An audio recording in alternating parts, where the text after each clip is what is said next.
Hi there, friends. I'm Chief Meteorologist Jeff Haniewich. Want to break down what we're going to be seeing here over the course of the next 24 to 48 hours, and of course, look ahead to the future here.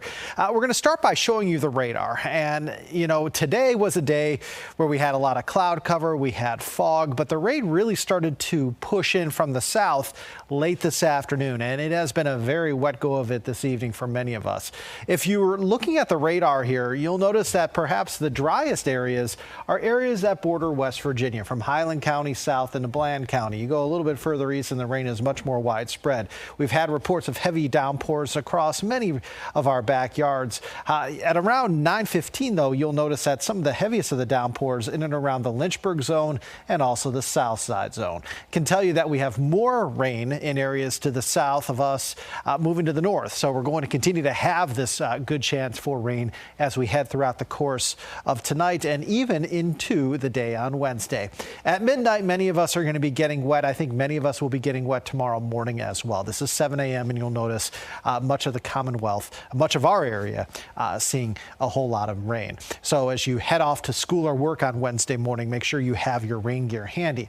Also notice that Wednesday at 7 a.m. we're already going to start to see the transition from rain over to snow showers along the Ohio River Valley. So yes, it looks like the extreme western edge of this precipitation may get caught up to by some colder air. So therefore, we are looking at the chance for any rain showers to change over to snow showers in portions of the NRV and Highlands for a span of a couple of hours on Wednesday in portions of the Highlands and also the New River Valley. So it looks like areas, say towards Highland County, Bath County, Allegheny, Craig, Giles, Bland, Wythe, Grayson, Carroll, Pulaski, Montgomery, Floyd counties will certainly have the chance for some snow showers for a brief amount of time going into Wednesday. Best chance again will be late morning into the early to mid-afternoon hours. This is a very fast-moving disturbance, so it does look as though the precipitation will end from west to east anywhere between about 2 and 4:30 on Wednesday afternoon. Okay.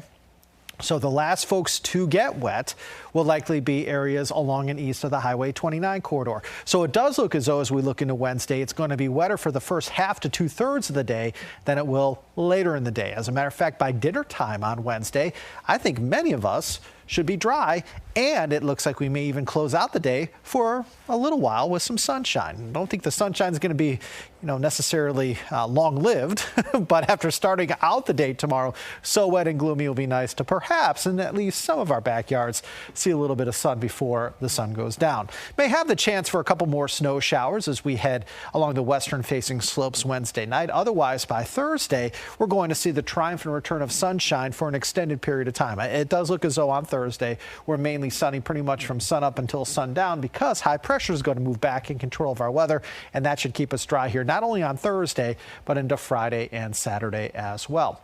Winds right now starting to pick up a little bit towards the higher terrain. Otherwise, winds anywhere between about 4 and 9 miles per hour. You'll notice some of the stronger gusts in Pulaski, Hillsville, Galax, and in Hot Springs. The winds aren't going to be playing a huge role in our forecast tonight, and therefore we may still have some fog around. Fog has certainly been quite prevalent on Wednesday, on Tuesday, and it will continue to be pretty prevalent as we head into tonight. So overall, it does look as though the fog is going to be around at times for us tonight. So not only will we be wet, but we're going to be foggy. So if you can kind of just hunker down and stay at home tonight, wise move. All right, let's talk about the winds tomorrow. They gather steam, they gather momentum, and tomorrow is certainly going to be a very windy day for us, especially as you head from late morning on. Okay, we're looking at sustained winds tomorrow, 10 to 20, gusting anywhere between 25 and 45 miles per hour. Per usual, come Wednesday, the winds are going to be a little bit stronger in the mountains than they will be towards the Piedmont. But you need to know everybody is going to be breezy, if not windy, going into Wednesday. Again, wind gusts 25 to 45 miles per hour. Now, as far as what we're looking at as far as wind chill is concerned, because you got to keep in mind, not only are we going to turn windy on Wednesday, but temperatures drop through the day. So we're talking wind chills or feel like temperatures by 5 o'clock Wednesday in the afternoon going into the evening, feeling like the teens, 20s, and maybe even a couple of 30s. So again, it is going to feel every bit like winter for us here late Wednesday night into Thursday morning. As we continue to go through time, this is what it could feel like as we get closer to midnight Wednesday night. It'll feel like the teens and 20s everywhere. Look at this. Heading out the door Thursday morning, it's going to feel like the single digits in the mountains. It's going to feel like the tens a little bit further to the east. So we're talking wind chills again Thursday morning in the single digits in the mountains, feeling like the tens to near 20 farther to the east. And even as we head into Thursday afternoon, we're still going to feel like the teens, 20s and lower 30s. So it has been warm. It's kind of warm outside right now. Soak in the warmth because it looks like we're going to turn quite cold as we head into later on Wednesday, into Wednesday night, into Thursday. Again, I stress to you on Wednesday, tomorrow, the temperatures will drop through the day. Okay. Temperatures here at 9:20, 50 in Hot Springs, 56 Wytheville, 54 Roanoke, 55 Lynchburg, lower 60s out across portions of South Side, including Danville and South Boston. It is really, really warm out there. The temperature and the dew point not that far away from each other, and that is among the reasons why we have some fog around. The air is almost saturated. Some of us have actually seen temperatures going up here throughout the course of the evening. But again, as we look at hourly temperatures for tomorrow, temperatures drop through the day. So we're going to be at our warmest on Wednesday in the morning, dropping from the 50s in the morning into the 40s by lunchtime, into the 30s as we head towards dinner time. So temperatures fall through the day Wednesday behind a cold front. So not only are the winds going to be on the increase, but temperatures are going to be on the decrease, making it feel very cold again later Wednesday night into Thursday.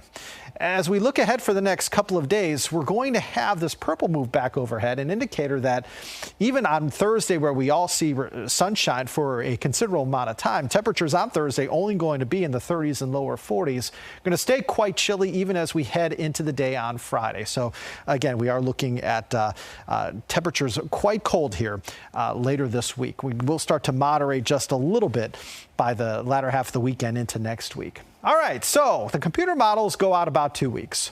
So we are now able to get somewhat of a grasp on what it's going to look like as we get closer to Christmas. The question I've already had several times in my email inbox and also on my social media page, will we see a white Christmas? The answer to that right now is no, it does not look like it. It actually looks like we're going to start to moderate as we get closer to Christmas time. And not seeing a white Christmas is really nothing new around here. Most of the time we don't. Odds of a white Christmas based on historical data and historical numbers shows that the chance of a white Christmas goes up the further north you go.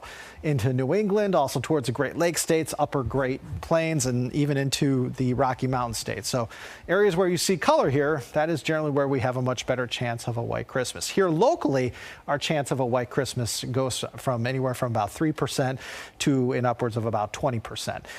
The mountains, the higher terrain, here locally at least, have the best chance of seeing a white Christmas, and even then the chance is pretty slim. And it does not look as though this Christmas is going to be white for us.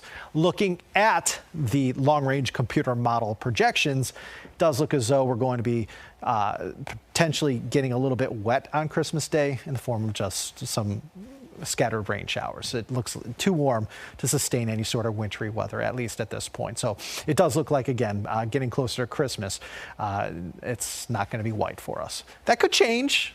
Stay tuned to your local weather authority. Computer model projections are pretty good a week out. When you get 2-3 weeks out, they become a little hairy. But right now, it just doesn't look very good if you're wanting a white Christmas around here. All right, so for tonight, overnight lows in the low to mid 50s, cloudy, rain likely, mild, and fog is going to hang tough. For the day tomorrow, we're looking at highs about 56, and those are going to be reached early in the day. Again, by lunchtime, many of us are in the 40s. By dinner time, many of us are in the 30s. Temperatures, again, drop through the day as the winds pick up. Going to have, I think, the first half to 2/3 of the day wetter than the last half or last third of the day. Don't be surprised again in the NRV and Highlands before you see that precipitation end, for it to end as some snow showers for a couple of hours. All right, friends, here we go. Your 7-day forecast showing temperatures Thursday 39, 43 Friday, 44 Saturday. Thursday, Friday, Saturday are dry. OK, so we've got 3 days that will be dry, and those again will be Thursday, Friday and Saturday. So Saturday right now looks to be the nicer of the 2 weekend days for outdoor plans, because by Sunday that chance for scattered showers goes up. More cloud cover Sunday, better chances for at least some passing showers on Sunday. Chance for a few showers may linger into Monday before we dry out on Tuesday. So again, temperatures here Thursday, Friday, even Saturday going to be pretty chilly. By next week, it looks like temperatures will climb back into the 50s once again.